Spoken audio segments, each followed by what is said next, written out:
कक्षा 8 से एक छोटी सी कहानी, पानी की कहानी। इसके लेखक हैं रामचंद्र तिवारी जी।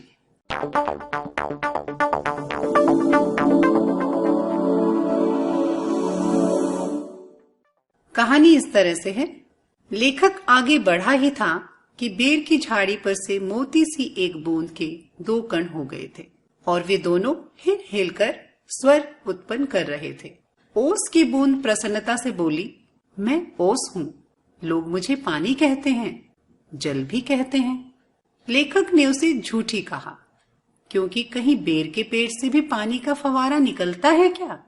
पानी ने अपनी कहानी सुनाई।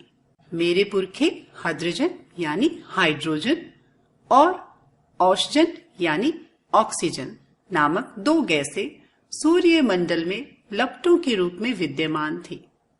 मेरे पुरखे बड़ी प्रसन्नता से सूर्य के धरातल पर नाचते रहते थे। एक दिन एक प्रचंड पिंड सूर्य की ओर बढ़ रहा था। उसकी भीषण आकर्षण शक्ति के कारण सूर्य का एक भाग टूटकर उसके पीछे चला गया। सूर्य से टूटा हुआ भाग इतना भारी खिंचाव संभाल न सका और कई टुकड़ों में टूट गया। उन्हीं में एक टुकड़ा हमारी पृथ्वी है। प्रारंभ में यह एक बड़ा आग का गोला थी, फिर यह ग्रह ठंडा होता चला गया। अरबों वर्ष पहले हाइड्रोजन और ऑक्सीजन की रासायनिक क्रिया के परिणाम स्वरूप जल बना। फिर बूंद बोली, मैं कई मास तक समुद्र में इधर उधर घूमती रही। फिर एक दिन गर्म धारा से भेंट हो गई। फलते में पिघल गई और पानी बनकर समुद्र में मिल गई। पहले मुझे समुद्र का खारापन बिल्कुल नहीं भाया, अब सहन होने लगा है। फिर मैंने गहरे में जाना शुरू किया। मार्ग में विचित्र जीव देखे। सामने एक ऐसा जीव दिखाई पड़ा मानो कोई लालटेन लिए हुए घूम रहा हो।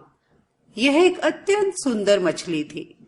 इसके शरीर से एक प्रकार की चमक निकल रही थी। वहां का सब दृश्य देखने में मुझे कई वर्ष लगे। मेरे ऊपर पानी की कोई 3 मील मोटी तह थी, अतः ऊपर लौटना संभव न था। मैं अपने दूसरे भाइयों के पीछे पीछे चट्टान में घुस गई। हम एक ऐसे स्थान पर पहुंचे जहां ठोस वस्तु का नाम भी न था। बड़ी बड़ी चट्टानें लाल पीली पड़ी थी। फिर एक ऐसा स्थान आया जहां पृथ्वी का गर्भ रह रहकर हिल रहा था। एक बड़े जोर का धड़ाका हुआ और हम बड़ी तेजी से बाहर फेंक दिए गए। हम ऊंचे आकाश में उड़ चले। हमें पता चला कि पृथ्वी फट गई है और उसमें धुआं, रेत, पिघली धातुएं तथा लपटें निकल रही हैं। यह दृश्य बहुत ही शानदार था। लोग उसे ज्वालामुखी कहते हैं। बहुत से भाप जल कणों के मिलने के कारण हम भारी हो चले थे और नीचे झुक गए और एक दिन बूंद बनकर नीचे कूद पड़े। हम लोग इधर उधर बिखर गए। मेरी इच्छा बहुत दिनों से समतल भूमि देखने की थी, इसलिए मैं एक छोटी धारा में मिल गई। बहते बहते मैं एक दिन एक नगर के पास पहुंची। मुझे एक मोटे नल में खींच लिया गया। मैं कई दिनों तक नल घूमती रही। मैं एक ऐसे स्थान पर पहुंची जहां नल टूटा हुआ था। मैं तुरंत उसमें से निकल भागी और पृथ्वी में समा गई। अंदर ही अंदर घूमते घूमते मैं इस बेर के पेड़ के पास आ पहुंची। सूर्य निकल आया था। वह बोली, अब मैं तुम्हारे पास नहीं ठहर सकती, तुम मुझे रोक कर नहीं रख सकते। वह ओस की बूंद आंखों से ओझल हो गई। इस कहानी से कुछ प्रश्न है। पहला प्रश्न है, ओस की बूंद क्रोध और घृणा से क्यों कांप उठी? उत्तर है, ओस की बूंद पेड़ की प्रवृत्ति बताते हुए क्रोध और घृणा से कांप उठी थी। उसके अनुसार ये पेड़ बड़े निर्दयी होते हैं। वे असंख्य जल कणों को बलपूर्वक पृथ्वी में से खींच लेते हैं। कुछ को तो वे एकदम खा जाते हैं और अधिकांश को सब कुछ छीनकर बाहर निकाल देते हैं।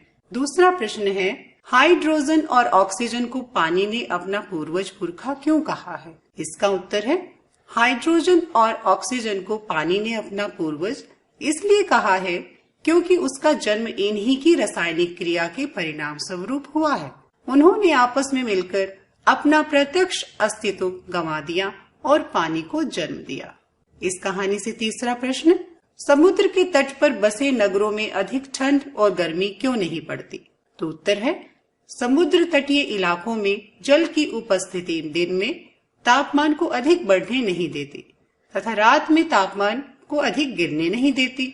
अतः यहाँ का तापमान सदैव सुहावना बना रहता है। कोलकाता में दिसंबर के आखिर में भी लोग कुर्ता पायजामे में सैर करते दिखाई पड़ते हैं।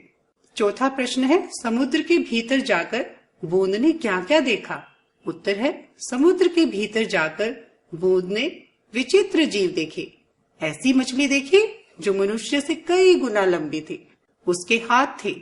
वहां उसे एक जीव दिखाई पड़ा, मानो वह लालटेन लिए घूम रहा हो। नीचे समुद्र की तह में उसने मोटे पत्ते वाले पेड़ के वहां पहाड़ियां और घटियां भी देखी। गुफाओं में रहने वाले लोग आलसी थे। यह सब देखने में बूंद को कई वर्ष लग गए। एक नए पाठ के साथ हम फिर मिलेंगे। धन्यवाद।